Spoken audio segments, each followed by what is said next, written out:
Okay, great morning. Somebody has asked me about Kundalini. What is it?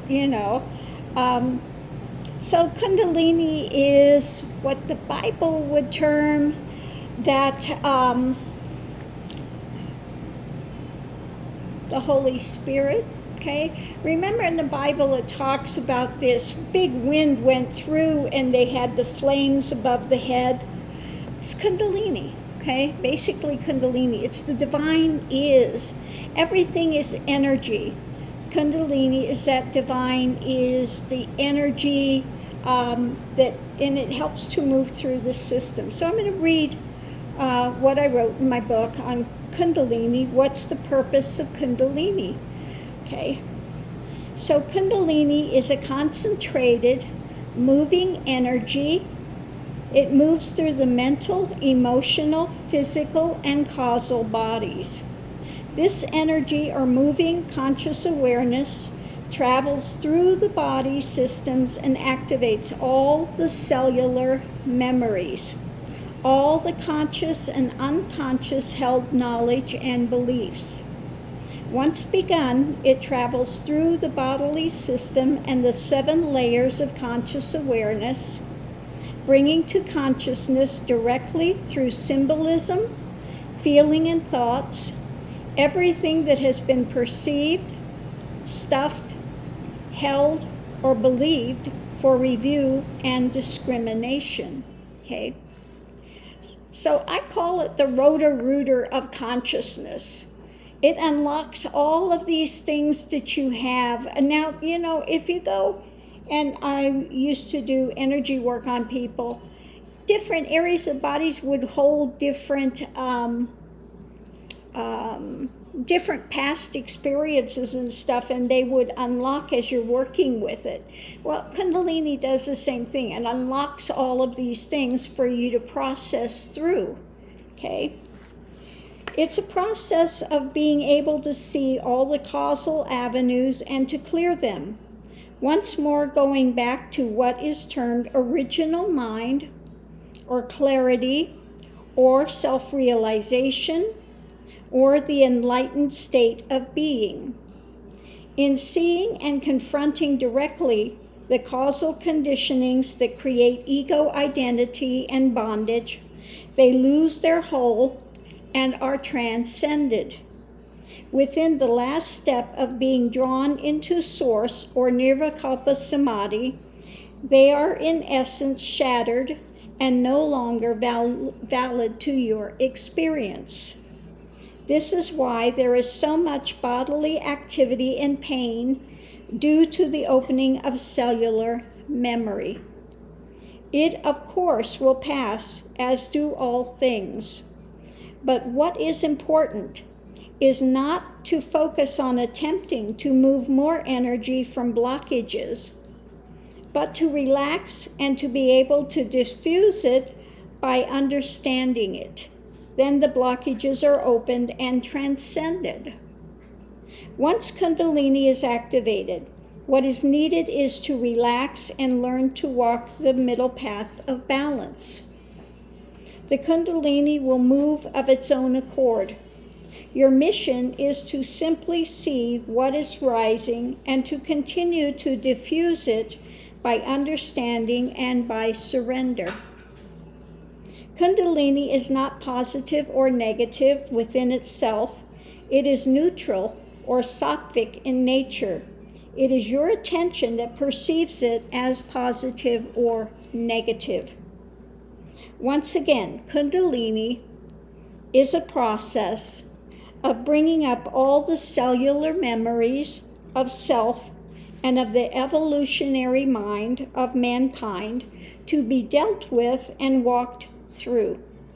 It takes you through the 7 levels, realms, or layers of consciousness to walk through every paranoia, fear, illusion, play, egoic ideation, conditioned response, and concept that you have ever held or encountered. So that's a lot of stuff that you have to process, okay? Now, when I finish this, we're going to go through a reading that I just laid out this morning. And basically, it's saying what I just said here. So we'll go through the tarot reading about Kundalini. So let's go forward. Once begun, it cannot be closed. And really, this is something you need to be ready for, because it's going to, you'll see auras. Okay, you're feeling like you're in the body, you're out of the body, your consciousness in 1 second is here in the ground, and the next second it's up in the air. I mean, so many things happen to show you are not this body. You are consciousness, which is animating this body. The body is a vehicle for experience in this realm. So all of those things you have to confront. All of your fears are going to be right up in your face to be confronted, okay? So if you're not ready for it, and these fears can become very, very real, although you're seeing it in like the astral or within the more subtle states, it can feel very, very real, okay? So let's go forward.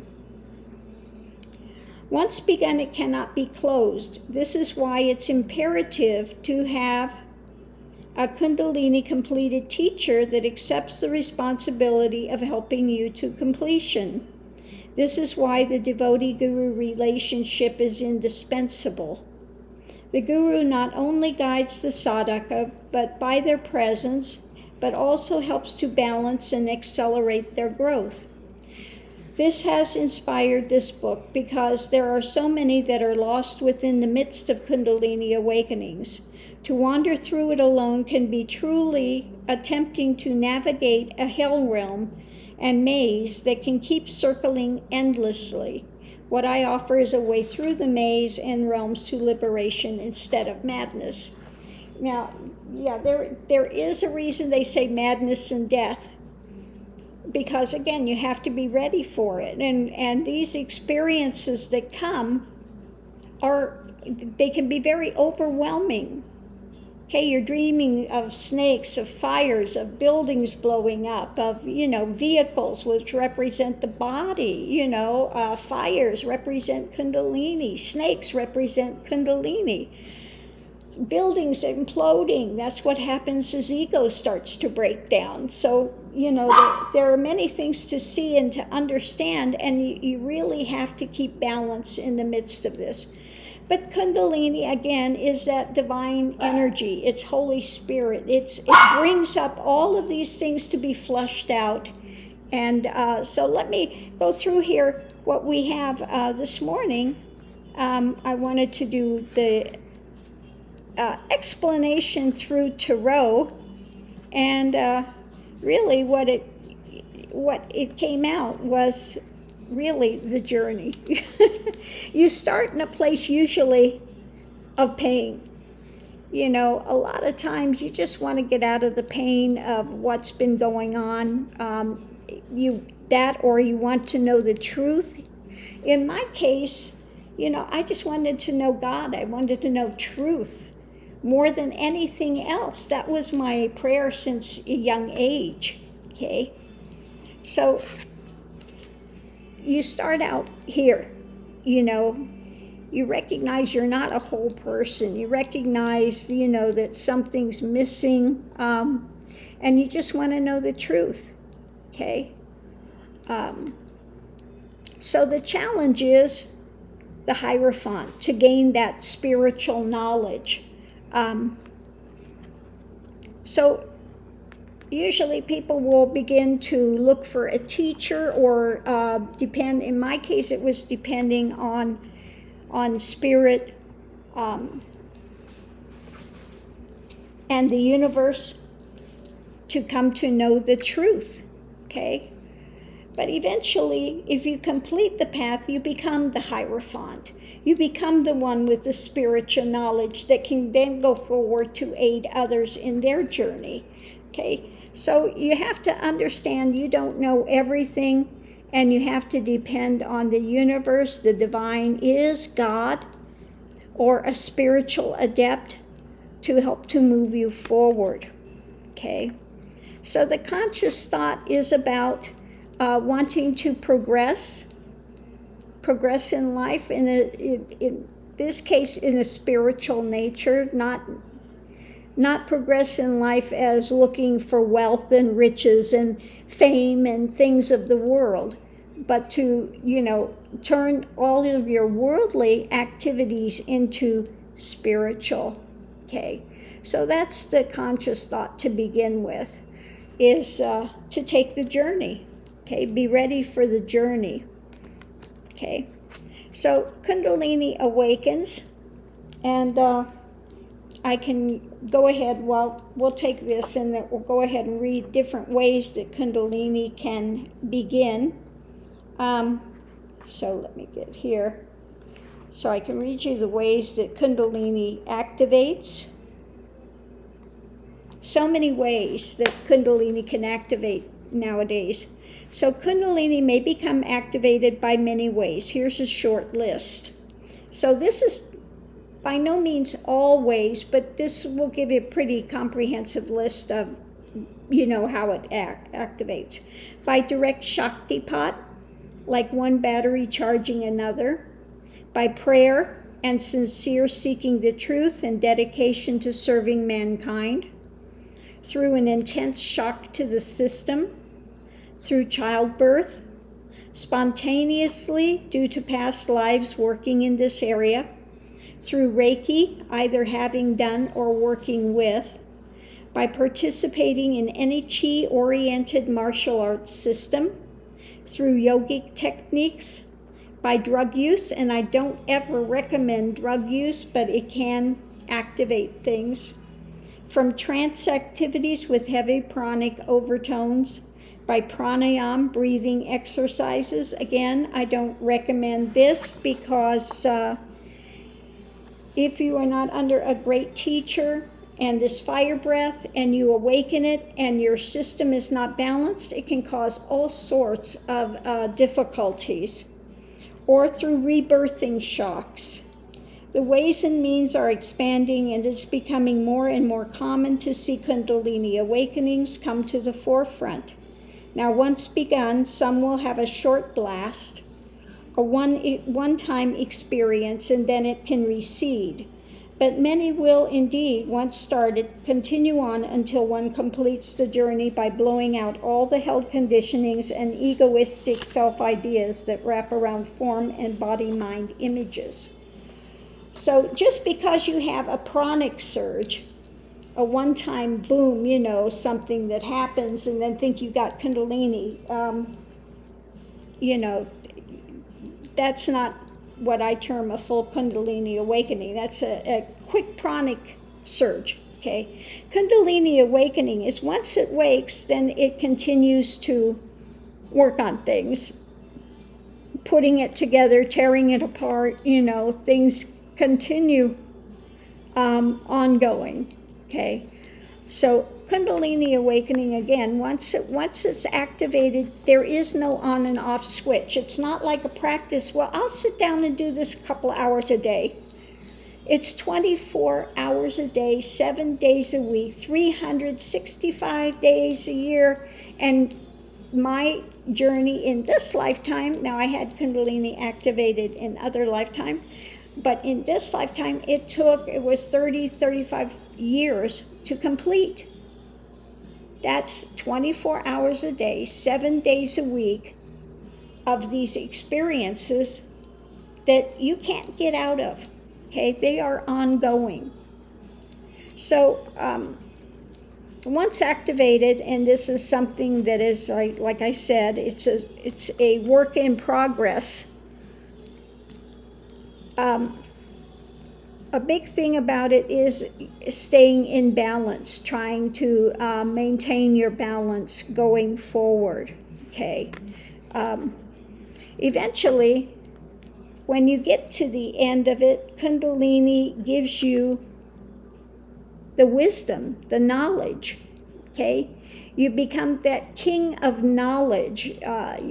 This is not something that you read about. This is something you experienced, and you know directly, 100%, what life is, what life isn't, what consciousness is, what it isn't. And okay, so this is where you want to come to. But it's a precarious balancing position for for 30, 40, 50 years, lifetimes. Okay, you don't complete it in one lifetime. Okay, people think I'm going to get Kundalini and I'm going to complete it within a year. They're really sadly mistaken.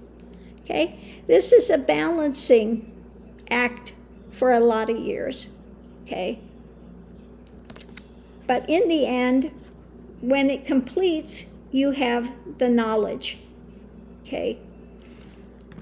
So what it does, it goes through all of the past, all of your experiences that you gathered and collected for lifetimes, okay?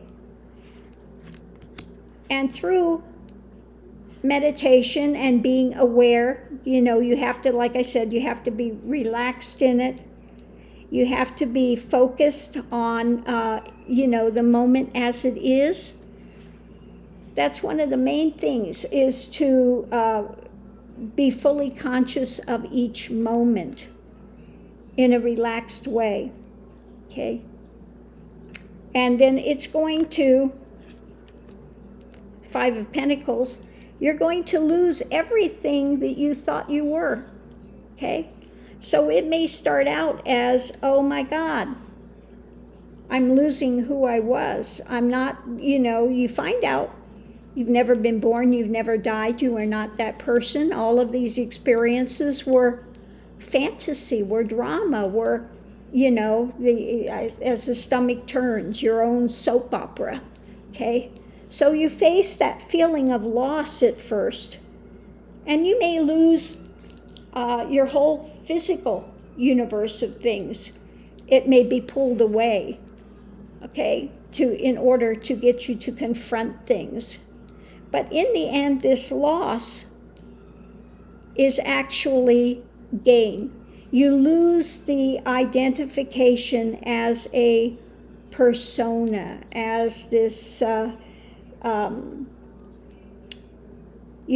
what you think of as who you are. All these experiences you've had are gone, okay? And it's dismantled, okay? And that can be frightening. You go through that death before death. That can be very frightening. When you get to that last moment, you don't know if you're going to be possessed. You don't know if you're going to die and be gone forever. But then in the next second, when you're lost everything, you gain everything, okay? This gets turned upside down, okay? There was nothing to lose except for this erroneous idea that one had, that they were this separate persona with all of these things taking place. So in the end, you come back with the full knowledge, okay? Full, whole, complete, the peace that passes understanding. That's where one winds up, okay? King of Cups, you've transcended, you've transitioned, and now you are in that place where when you come to the end of that and that persona has dismantled, okay? There's no you, no universe. The only thing that exists is that divine is, and you find it as part and parcel of one's being, okay? But you're never separate. The whole of the universe is this divine is, okay? So it's a radical transformation of your consciousness and the thoughts. When one comes out of it, at first, you don't say I. Okay, that has to be relearned. Okay, you say this one, or because it's not that one is trying to put on airs or something, but it's no longer relevant. One has to come back, and it can take a few years to come back to be able to use the pronoun I, and be in that regular type of a conversation. One doesn't feel like engaging in small talk. It's no longer relevant, okay, to one's life, okay? So there are a lot of transitions that one goes through within the process.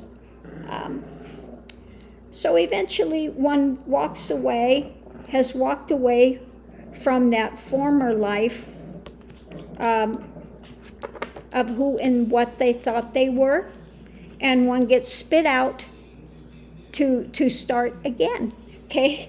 One comes back into life, and it can be a bit of a shock. If you have been lifetimes searching for the divine is, for that reality, for realization, for enlightenment, for that truth that passes understanding. If you've been lifetimes on that and you finally realize that, then it's like a big shock, because, well, now what?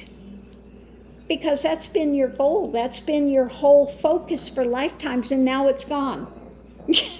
Well, it can really be a mind bender and a shock. Well, now what? Because your whole reason for existence is now gone. Okay? One gets spit back into life, and you find out that whereas before all you wanted to do was escape life.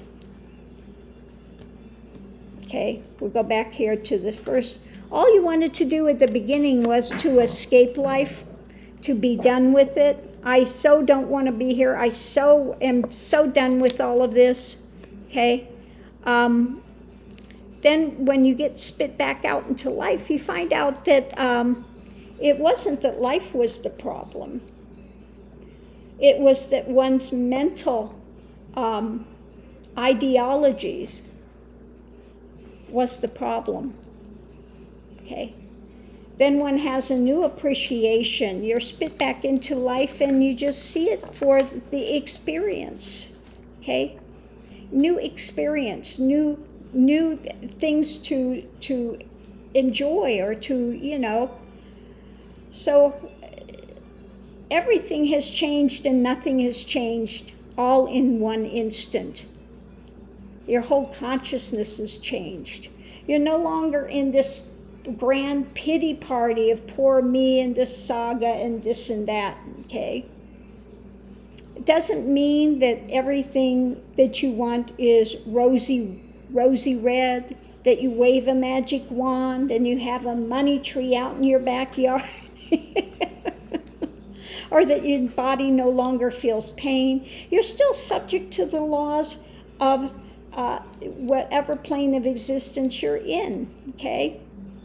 But now the mind has quieted. When one goes through this and transcends and is in realization or enlightenment, whatever you want to call it, the mind stills. There are no more running thoughts. Here, the mind is quiet.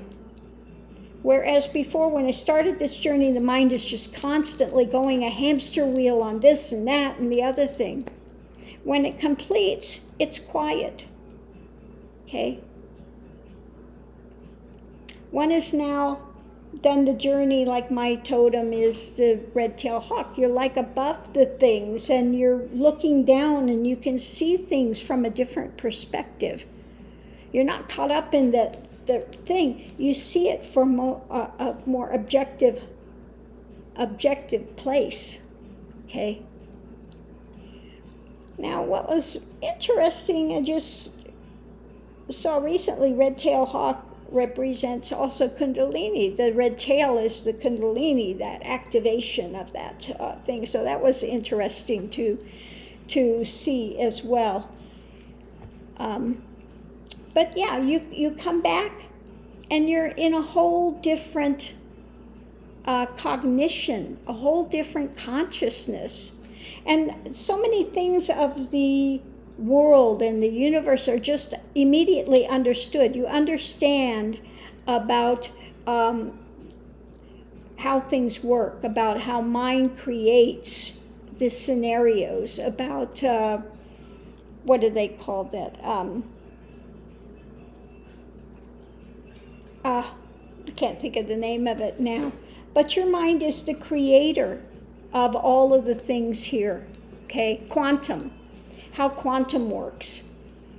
You know, the minute you come out of it, you understand quantum, you understand all of these. It's just like child's play. It's like boom, boom, boom, boom. They're just known, okay? So it's not something that one studies, but because one has gone through this path, and if you go through the path of Kundalini, you understand the mind inside and out, how it works, how it creates these things, and all the drama that goes along with it, okay? So again, Kundalini is that divine energy. You can call it Holy Spirit. And again, it moves through the consciousness. It moves through the seven layers, like you call the chakras, okay? They are not places located always within the form. They are levels and layers of consciousness, different types of consciousness experience that one has gathered and collected and needs to transition through, okay? The first is fight or flight. Let me get my thing here, and I do have a thing in here where I talk about the 7 layers of consciousness. I wrote this book because there are so many, ridiculous things being put out, written by people that haven't done the journey. They're written by things they have read, and then they just reprocess it and put it out there again. 7 realms or layers of consciousness. Let me just read this, and these are the things that one goes through. If you read the Tibetan Book of the Dead, you know what they say that one can go through at the moment of death. Kundalini is putting you through those, all of those layers consciously, okay? So you do it while you're in form. That's what Kundalini. If you read the Tibetan Book of the Dead, these are things that are going to come in experiences that you have to transcend through, okay? So 7 realms or layers of consciousness. Within some Buddhist studies, the layers of consciousness are called realms. Within Hindu texts, they are called chakras. The realms or layers of consciousness hold personal and also mass mind awareness or planetary consciousness as well. What you are traversing is the planetary karmic path and evolutionary mind, as well as your own identification within it. We will go through each of the layers. In each of the layers, you will more than likely process through your positive ideations and feelings within it, as well as the darkened ideations or colorizations of a negative nature. Remember this, that in the end, all comes from the source. The positives and negatives are created and sustained by mind, body, emotional attachments to persona. Once you have broken through the persona attachment, then the conditionings attached will also shatter and be cleared. As the Kundalini process continues, each layer of consciousness encountered will bring forth feelings, symbolism, dreams, and direct cognitive experiences through form and within thought to be seen and confronted.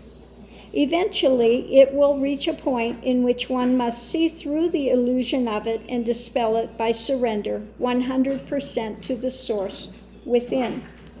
Number 1. Okay, the first mindset or realm to transit is that of survival. The first level you will transit is that of survival, maintaining your life.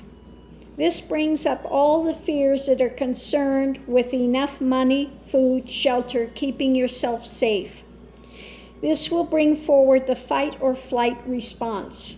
You may become concerned with self-survival, also with planetary survival.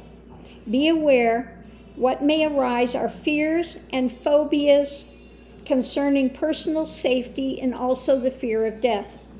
Here is where a great emphasis is given to taking supplements and exercising, all things that attempt to prolong life. While it is wise to take care of the temple, there needs to be balance in all things. This is the number one basic realm. A balance in this area is one that sees the continuity of life, sees the patterns of change, and accepts that death is not the end, but simply a moving onwards to new experience. Life is no longer feared, but entered into fully. Number two mindset or realm to transit is that of sexuality. And so many people get stuck in this one, okay? The second level is closely integrated with the first, that of sexuality. There could be either overabundance, wherein the sexual energies feel out of control and are indulged in excessively, or it may go the other way where they may be turned down or denied. This is a big trap for many. This is why many gravitate towards the practices being touted as tantric. This type of tantric exercise is a two-edged sword, for it most often is entered into by those seeking a way to use sexual energies to progress. Tantra is not about sexuality, and therefore, those chasing after this medium will encounter only more bondage. Many think that this sexual energy must become balanced, male-female. That is, again, a misperception. What needs to be balanced is the outflow. Sexuality is neither to be repressed nor chased after. Once Kundalini begins, balance in all things is required. Repressed sexuality only leads to a mind that runs away in unhealthy avenues. The way to self-realization is not through sexual avenues. Only one whose focus is totally away from self and 100% surrendered within the divine may use this as a pathway to liberation. Otherwise, it may become simply another trap of Maya and egoic pleasures in the name of spirituality. Keep your sexuality in balance. Honor your partner. Don't use it for selfish means. Don't fear it. Don't negate it. Don't chase after it. Keep it as a part of nature and in balance. Some caught in this realm try to exude sexual appeal and see conquest or clinging as a part of their identity. Procreation and having children is a way that some feel able to ensure their ongoing identity. A balance here is what is needed, regardless of whether one may or may not be in a relationship. But a healthy wholeness may be fully shared within a relationship. A healthy relationship sees and shares on all levels of intimacy. Number three, mindset or realm to transit is that of personal power. The third level you will transit is that of forming your personal identity and creating success, becoming either a mover and a shaker or feeling like a failure, worrying about the success of yourself, company, country, or world. This is one where status comes into play and also competitiveness. The personal self creates the need for either status or recognition and competition. This is where the push occurs to have more or be more. There is either being an authority or fearing authority on the negative end. This will either push to establish or tear down. This is the realm of military might and moguls. This is a big egoic realm, a difficult one to traverse. Within this realm comes critical evaluation of yourself and others, attempting to come up to a certain level of success. Those that are not within the push mode are in the ideation of being put down, depressed, having issues with authority. Some will do anything to avoid any level of confrontation. The balance here is where success is not seen as an outside accomplishment, but simply being who and what you are without any need for external kudos or displays. There is no need to become anything, as everyone is at core level the same essence and valuation. None are higher and none are lower. Number 4 mindset or realm to transit is that of heart awareness. In this level come the ones who are either out for themselves or on the other end of the spectrum, those that are the humble servants of humanity. Those that have no heart opening are only wrapped up within their own identification and self-serving motions and motives. There is no compassion for others, nor thought about anyone's welfare except their own. These are those that prey upon society to fill a hole that will not be filled. Then there are the do-gooders that perform all the right outer actions but are doing it for self-recognition. These are the humble martyr types, dripping with humility and good works. Unfortunately, the motive is, just look at how humble I am. Many want to save the world, even though they cannot save themselves and live in misery. This is a huge hurdle within the spiritual path. Some attempt to help others as a way to fill the hole or gap or pain that they themselves live within. Some confuse agape love with sexuality and wind up attempting to live within 2 realms at once. Some think that love means saving the world, whether the world wants it or not. A balance in this area consists of resting within a total wholeness and contentedness within yourself and all life. Moving in a spontaneous motion, compassion, and empathy will occur as needed. Agape love is not grasping, but a contented knowing that all are simply the one. Love is a sharing of who you are, what you are, and giving what is needed in an appropriate way without looking for rewards. Okay?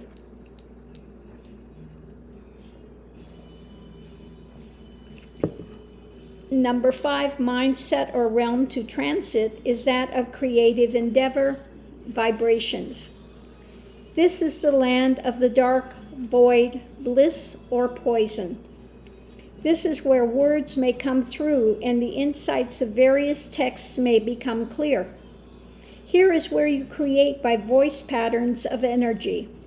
All creation is simply energy moved by mind and conceptualization. Here is where you live and speak your truth or error.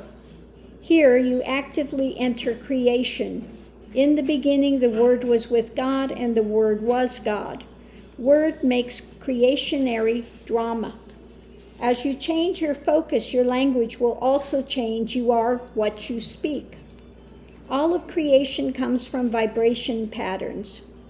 This is the realm wherein you focus on the positive or negative and project it by the spoken word. Here the words and wisdoms may come as concepts and glimmers, but do not think that they are what you are seeking. There is still further to go. So do not turn away from inquiry and mindfulness yet. There is yet further to go on the path. Here is the danger of equating knowing about with knowing.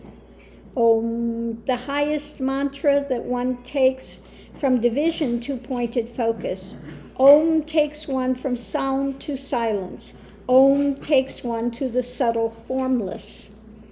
A balance in this area is one where within balance is entered, where one no longer chases positives or negatives, where spontaneous words of compassion and wisdom flow. Number 6 mindset or realm to transit is that of mental and subtle realms. In this realm, one enters into the subtle phenomena. Lights, astral planes, cities. This is the land of the last crossing. Mara, or intellectual delusion, plays very subtle tricks to keep ego in play. Here, ego can be seen through. Here is where the cities must be let go of.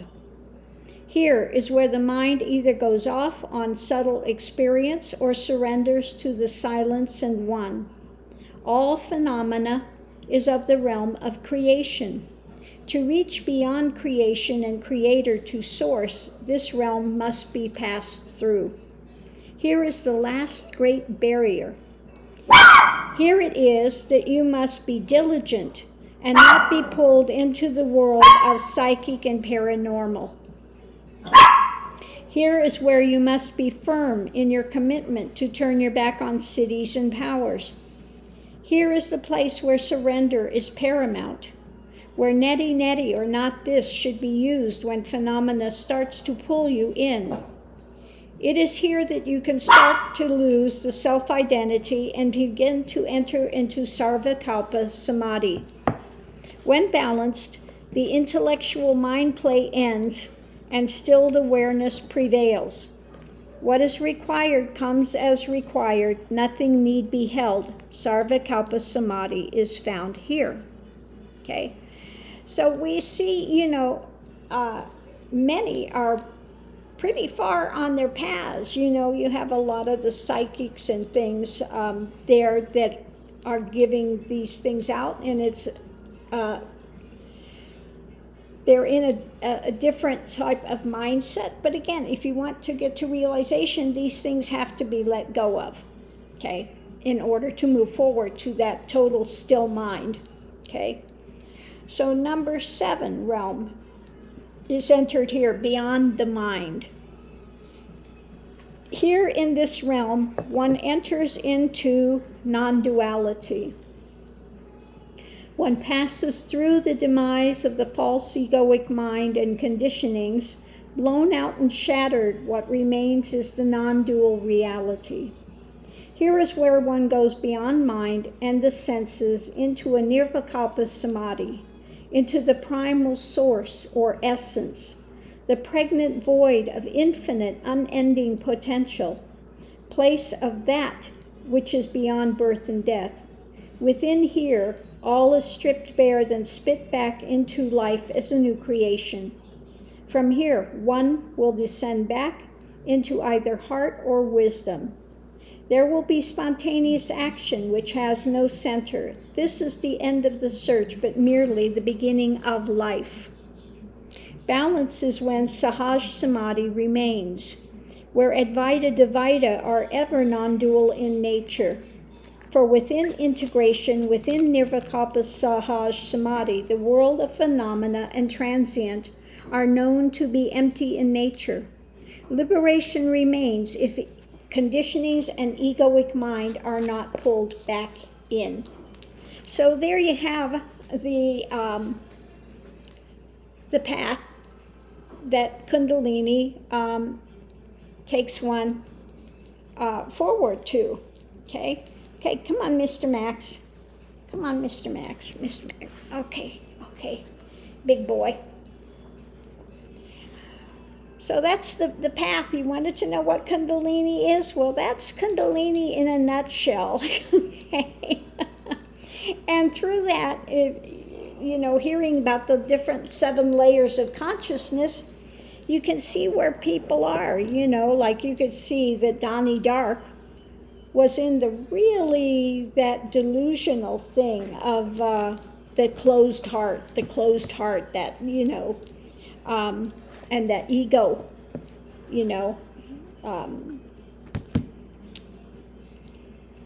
and then we have the ones that are transiting and they're in the path of spirituality, but they're in that humble, I'm just doing it to save humanity. They can't save themselves, but they're going to save humanity, okay? And so you see the balance of these things as going through this process. There is a map, like I said, there is a map, and basically this is the journey. Okay, so this is, if you're interested in this, you can get my book, Kundalini from Hell to Heaven, Wisdom from the Completed Journey by Ganga Karmakar, Swamiji, questions answered, guidance, and tools for discovering the self. You can get this through Amazon. It's not very expensive, and I'm sure there are probably quite a few used copies out there that you can get as well. So if you're interested in it, there is a lot more contained within this book as to the journey, what you encounter, beneficial ways through it, and ways that are not so beneficial that you can get stumbling blocks along the way. Okay, so thank you for your question. I hope this has answered it. Much love and light. Don't forget to mask up, and I'll see you online.